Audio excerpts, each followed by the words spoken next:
నేను వారసుని అవ్వాలనుకుంటున్నాను. నీతో పాటు మహిమను అనుభవించాలనుకుంటున్నాను.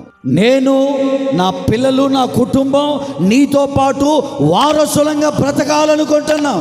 నువ్వు చేస్తావా యేసయ్యా అంటే ప్రభు అంటాడు, ఖచ్చితంగా నీవు నాతో పాటు వారసునిగా బ్రతకబోతున్నావు. నేనే మహిమను అనుభవిస్తున్నానో అదే మహిమ నీ మీద కూడా నేను అనుగ్రహించబోతున్నాను. సేవకునిగా ప్రభు నామాన్ని బట్టి చెబుతున్నాను. ఈ మాట ఎవరైతే నమ్మి ప్రభువును బట్టి ధైర్యంగా బ్రతుకుతారో వాళ్ళందరికీ కూడా యేసయ్య మహిమ సంపూర్ణంగా అనుగ్రహించబోతున్నాడు. ఆమేన్ చెప్పండి గట్టిగా, ఆమేన్ చెప్పండి గట్టిగా, ఆమేన్ చెప్పండి గట్టిగా. అందరికీ ఇవ్వబోతున్నాడు.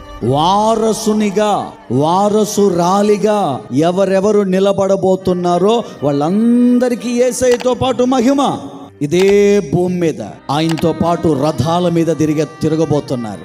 ఇదే భూమి మీద ఆయనతో పాటు అగ్ని గుర్రాల మీద పరిగెత్తబోతున్నారు. ఇదే భూమి మీద సర్వలోకానికి న్యాయాధిపతులుగా నిలబడబోతున్నారు. ఇదే భూమి మీద ఈ శరీరంతో కూడా ఆయన ఆస్తులన్నిటికీ వారసులుగా బ్రతకబోతున్నాము. ఆమేన్.